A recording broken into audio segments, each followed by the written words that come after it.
But the one thing that has been interesting about this 4 years, it shows how bad their policies are. It shows that their policies don't work. And one of the reasons we are more popular than we were 4 years ago, we were very popular, but more popular is because they're so bad, they're so incompetent, they're so evil, they're so corrupt, and it makes us look that much better. This guy says he's more popular than when he lost the last election because they're so incompetent, evil, and corrupt. All that in between court appearances for blatantly breaking campaign finance laws and pleas for absolute immunity for the rest of the crimes that he's running from. That's why his congressional foot soldiers tried to create the reality of evil corruption for more than a year. House Oversight Chairman James Comer says he and his colleagues plan to drop a bombshell. It's going to be Judgment Day tomorrow for the White House. You have the confidential FBI informant who's basically saying that Joe Biden took $5 million from Burisma. The informant was a highly valued human source for the FBI. A trusted, highly credible informant. A trusted, confidential informant. They had a credible source, one of their good sources. Their most credible paid FBI informant. We have determined that whistleblower is extremely credible. The details come from an FBI informant who is very trusted. A highly reliable informant that has always checked out all the information he's ever given us is checked out. A confidential human source that had been reliable previously to the FBI. A confidential human source gave credible information. This FD 1023 is damning.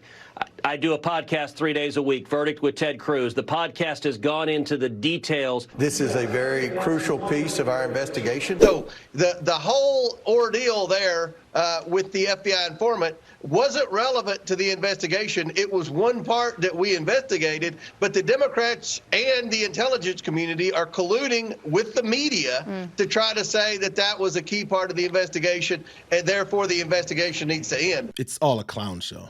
All that work just to keep voters visualizing corruption and incompetence while their guy embodies it every day. He still can't even accept being a loser in 2020 so much, he's preemptively refusing to accept it again when it hasn't even happened. Not only is Mr. Trump still lying about 2020, now he seems to be setting the stage to refuse to accept the results of the upcoming election if he loses, even though as of now he's favored to win. Mr. Trump telling the Milwaukee Journal-Sentinel, quote, "If everything's honest, I'll gladly accept the results. I don't change on that. If it's not, you have to fight for the right of the country." Now, we know what Donald Trump means by if it's honest. It means if he wins. And we know what it means when he says you have to fight for the right of the country, because he's used that term before. Very similar words to what he told his supporters on January 6, 2021, before they stormed the Capitol. We fight. We fight like hell. And if you don't fight like hell, you're not going to have a country anymore. And many of his supporters listened, and they went to the Capitol, and they fought like hell. At least 1,400 of his supporters have been charged for crimes related to breaching the Capitol. It's not like Democrats are making things up the way Comer and company embarrassingly did for a year. Trump is telling everyone in plain terms that he's ready for more violence. There's one noted passage that I want to bring up, and that was about political violence. And this is what he said. He essentially said he wasn't worried about it because they were going to win, but then he adds this: if we don't win, it depends. It always depends on the fairness of the election. Seems like the veneer of political normalcies from the Trump camp are only there to give supporters that would be a little uncomfortable with another attack on their country an argument to justify his expectations of their loyalty. But for the ones chomping at the bit for their next call to arms, they recognize the plan for violence in case he loses again, which the Trump-controlled RNC is setting the stage for as well. It's like they're more amped up from the prospect of losing than winning. But we need to get through this election, and we need to play the hand that we are dealt. And so right now we do have a bit of an election season, but what you're talking about is exactly why we plan on having attorneys in all of these major polling locations across the country, because Maria, we can't wait to litigate something weeks after it has happened. We need to strike at a moment's notice. Yeah. We want people there on the ready to hit things and hit the ground running when they happen, so that we are never seeing 2020 happen ever again. So since their entire party is led by a lifelong lawbreaker and con artist who couldn't even stop after winning the White House in 2016, the prospect of consequences have been closing in on him and his allies, even the ones that were let off the hook before. A little breaking news here on your show. I received 8 subpoenas last night. Okay? So these people are going to do everything that they can, these Marxists, this communist takeover of the United States of America. And I say that what I say in the movie that I have out right now is the coup. The coup of this country began on the 5th of January of 2017 in the Oval Office behind the Resolute desk where Barack Obama was sitting there. Barack H. Obama was sitting there with Biden and his other cohorts. And these people at that time said, we have got to get rid of this man. And that particular discussion was about General Mike Flynn in order to get Trump out of office. And then they have continued to do this. And we are in the throes of a Marxist takeover of the United States of America. All they've got are political buzzwords. Marxist, communist. This is the guy that literally pled guilty to lying to the FBI about his communications with the Russian ambassador as the incoming national security advisor for Trump, who later bypassed his own Justice Department to pardon him. And he's putting his face in front of cameras now to talk about communism because his rap sheet is the length of a book. And like the last Republican president plainly said, the talking point has to be repeated. If you've retired, you don't have anything to worry about. It's the third time I've said that. I'll probably say it 3 more times. See, in my line of work, you got to keep repeating things over and over and over again for the truth to sink in, to kind of catapult the propaganda.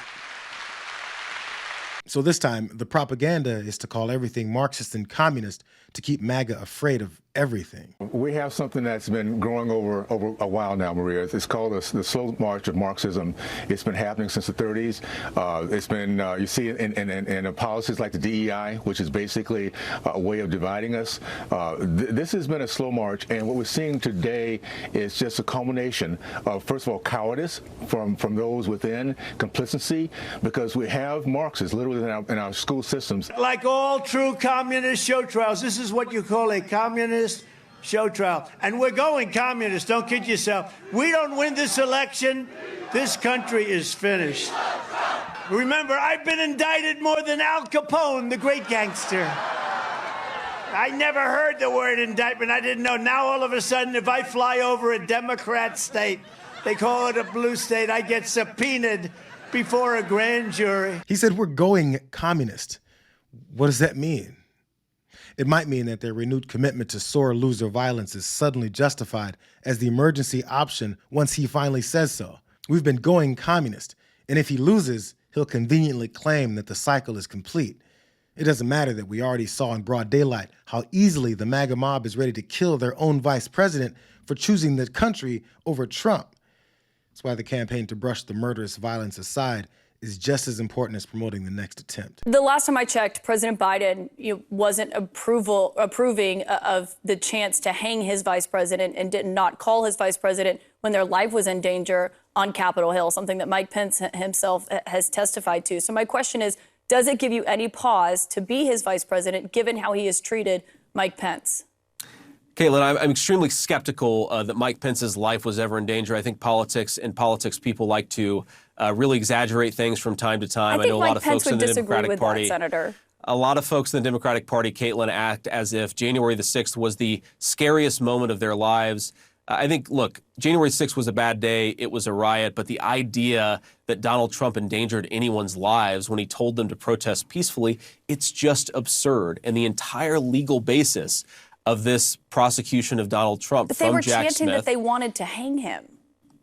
Look, Caitlin, did a few people say some bad things? Sure, but do we blame Donald Trump for every bad thing that's ever been said by a participant in American democracy? I think that's an absurd standard. Vice President hopeful J.D. Vance there is trying to let Trump know that he won't waver if he's forced to choose Trump over democracy, because it's an easy answer for him. And unsurprisingly, his fealty to the autocrat covers immunity too. And you're basically saying that if the president orders the military to stage a coup, you believe the only remediation for that is that he can be impeached or that Congress can restrict the budget? Well, Caitlin, first of all, you're dealing with hypotheticals here. that are completely outside the bounds of this particular situation. Donald Trump did not order a coup, despite the fact that a lot of media people say that he did on January the 6th. He encouraged people to protest peacefully. And of course, most people on January 6th did protest peacefully. What I'm saying is that you have to have some measure of liability for the official acts of presidency of the United States. And the way to create a check and balance on that system is what the Constitution prescribes here. You can't have prosecutors, many of whom, of course, are deeply embedded with the Democratic Party, trying to destroy the life of a former president who's now running for president because they think that they have a better argument for what that president should have done. You can have a political disagreement with Donald Trump, and that's totally reasonable. You shouldn't destroy the presidency in the process. And I think that's what a lot of the Biden administration Department of Justice is trying to do. But you essentially are agreeing that the presidents should not be able to be prosecuted